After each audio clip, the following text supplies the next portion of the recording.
Hello everybody, this is David Collins, and this is BitNote. We'll be playing video game music and talking about the games they're from. Hope you enjoy!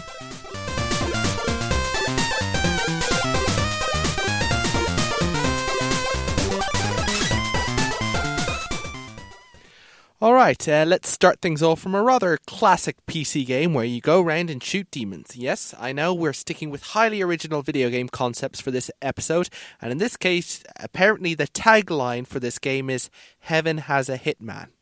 I didn't think Heaven was meant to agree with killing, but I suppose you're destroying demons, so in most fiction it's kind of okay if Heaven destroys demons. Let's just play the music. Sound good?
That was a nice way to start things off, and that was Switch, or S-Switch, so I think it means witch. It was composed by Marcin Cedyn Czartynski, and it is from Painkiller, and is from the video game Painkiller, developed by People Can Fly, which is a Polish games development company, which explains why I had trouble pronouncing the music composer's name.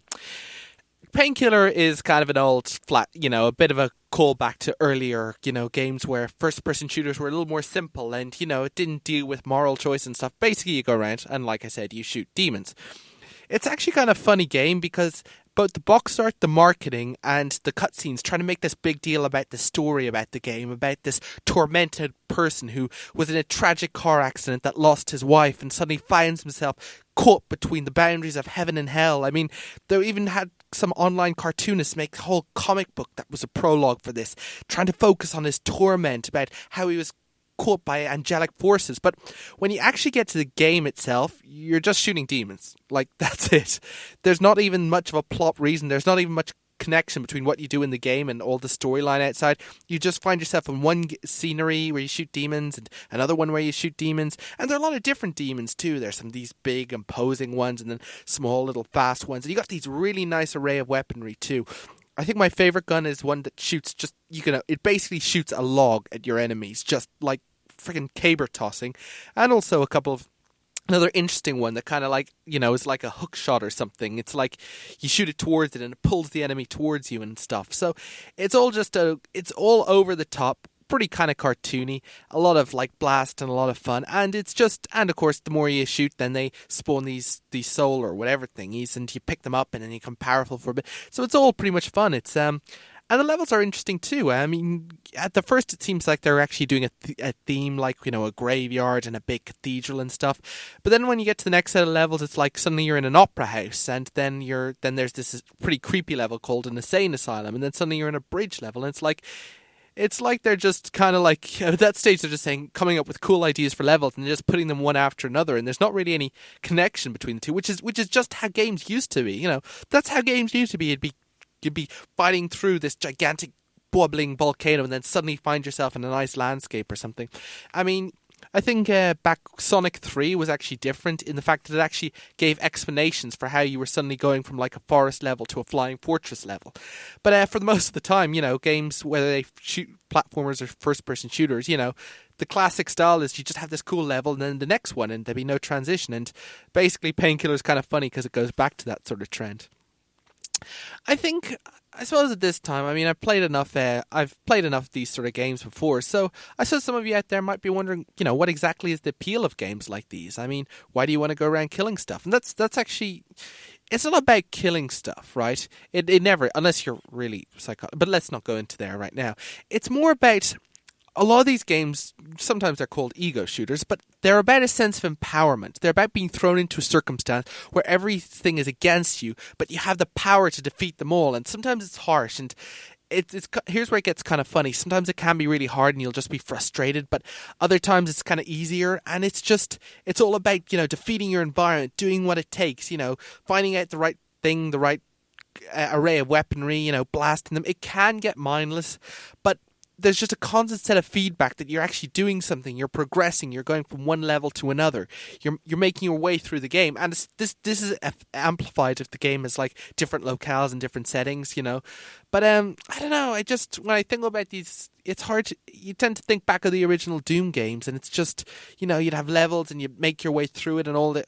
You'd blast through and leave a bloody trail in your wake, but it would just be about dealing with the circumstances, instant feedback, and there's a real visceral thrill to it. And of course, a lot of games like this have unfortunately caused people to say that games are demonic, or that, especially Doom actually threw in some demonic imagery, so it kind of made them a lot easier to say a game's demonic if it's got demonic imagery.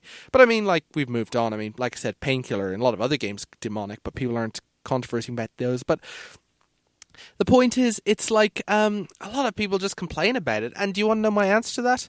I think, okay, you're right. I mean, I know it's controversial, but the simple fact is, no, you don't want to spend your entire time playing video games. Life has far more other experiences out there. Life has many other, even just other video games, which can have such a breadth of emotion or music or emotion.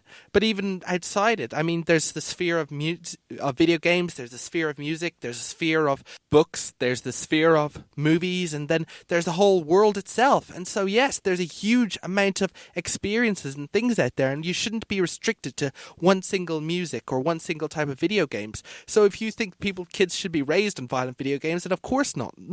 They shouldn't be raised on any single thing in particular.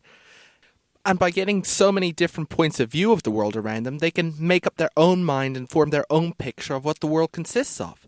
And for my own part, I try to take in a lot of influences. Video games aren't my entire life. I mean, there's this, of course, broadcasting on the radio, which I really, really love. So thank goodness I've got this. And if anyone else wants to do the same thing, I would recommend applying to your local community radio station and seeing what you can contribute. But I mean, and of course books as well. When I was growing up, it wasn't just video games. I loved books, and it actually gave me more insight into video games and the video games books, because I realized that while video games taught you about action and doing stuff, books got you a little more understanding the world around me, and it helped me appreciate a little more about how simplistic a lot of things in video games are. So, yes, I think having a diverse range of experience is important, but in order to be any diverse experience, it involves a lot of components, and one component of the diverse range of experiences that are available to me are, are video games that have strong emotion and that you just blast through. And Painkiller is one of those sorts of games. I mean, I'm not saying it's a masterpiece or anything, and to be honest, in some ways I didn't think it was quite as fluid as it could be, because you had to keep waiting for the spirit things to spawn. But, I mean, it's a fun game. I'm not going to pretend that it's anything more than it is, and naturally, if that was the only sort of video games out there, it would be terrible. But, obviously I take it as just one small item in the vast array of experiences of both video games and in the vast array of experiences of life itself. Okay, that turned out to be a little deeper than I wanted it to be, but sure. Got to take your insights where you can get them. I'm going to throw out a music from a completely different sort of game right now, and hope you enjoy.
And that music was from a great game called Octodad. The music there was composed by Seth Parker, and it was developed by the DePaul Game Experience, which actually operates as a DePaul University, which is in Illinois, America. Now, you're probably wondering, this is actually a free game. You can download it online. It's octodadgame.com, or just Google Octodad, which pretty much everyone does because people don't really type in internet addresses anymore. But Octodad is a fun game. It's okay. Essentially, you are a devoted, loving husband and a great father who cares for his wife and children, and you are an octopus. And nobody knows this, despite the fact that your head is quite clearly that of an octopus, despite the fact that your feet and your hands are most quite clearly tentacles. Nobody knows you're an octopus, and you must do everything in your power to keep it that way. Yes. Obviously, you can see that this game doesn't quite take itself too seriously. It's kind of got this whole vibe that kind of feels a little like 50s American suburbia family mixed in with some sitcom cartoons. It's all just something that's just a bit of fun. But your entire thing is just to you're trying to work on your secret thing in your underground and in the basement. But in order to deal with that, you just first must attend to the needs of your family by just doing your kitchen chores, which involve cleaning up the kitchen, and then proving to your little son that everything is going fine. Your son and daughter apparently are completely human, and making sure that your daughter gets a good night's sleep. So all these nice little familiar, family events, except for the fact that you're an octopus. And you also don't have very good control of any of your limbs, which makes it even more... Most of the time, a game will be about, pressing WASD or the arrow key or moving the analog stick in the direction you want to go, and you'll go there. This is a case where you basically have to use one mouse button controls each, foot, and you have to click each one in turn and move your leg and then let it down again. It's actually a game that part of the game is how tricky it is to control the main character. And then you press the middle mouse button, and then suddenly you're controlling a single tentacle. You have to move it around and try to grab stuff. So the whole game is actually a game. It's like an interactive slapstick thing, because you're trying to move around, but it makes the game so easy to actually hit stuff or bump stuff off or accidentally swipe stuff. And sometimes that's exactly what the game wants you to do, like destroy a block of towers or just grab absolutely everything in the fridge and just throw it out of the fridge and on the base of cleaning the fridge or moving the items into the kitchen sink and stuff. It's just kind of funny, the whole thing. I mean, it would almost be kind of frustrating, but it's just funny that you're doing all these pretty bizarre things while the characters are looking on and treating the whole thing as normal. And that's what I love about the game. It's got a sense of humor. It's a nice circumstance. And it also occurs to me, I mean, I know this game is just, tongue very, very much firmly in cheek here, but it reminds me how a few games are set in a very mundane, common real world locale. I mean, I remember the games Fahrenheit and Heavy Rain were a bit different because there were a couple of scenes there that would just take place in just a normal little house and you'd just be doing very mundane things. And I mean, that's even in both games, actually, both Octodad and Heavy Rain. There's one point where you have to get a child their toy and bring it to them. But I just kind of like it when games do that. I like it when there's a little more mundane things. When you see something that you may have seen a lot of times in real life, and then but very much mundane, suddenly brought into the video game experience. And both Octodad and Heavy Rain do that, but in gigantically different ways. The game is a little rough around the edges. The ending isn't quite finished, but I like the game, and good sense of humor. The people obviously the students obviously put a lot of energy, and there is a sequel coming. Yes, a sequel coming for Windows, Linux, and Mac, and hopefully it'll be very, very good. I certainly intend to play it. I don't know whether it'll be free like the first game, but regardless, the first game of Octodad will always be free, so I recommend anyone who wants to go ahead and play it. And now for another track. This is from quite a fun game. Here we go.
And what you just heard was A Storm is Coming, composed by Mateo Pascual and from Commandos 2, which is developed by Pyro Studios.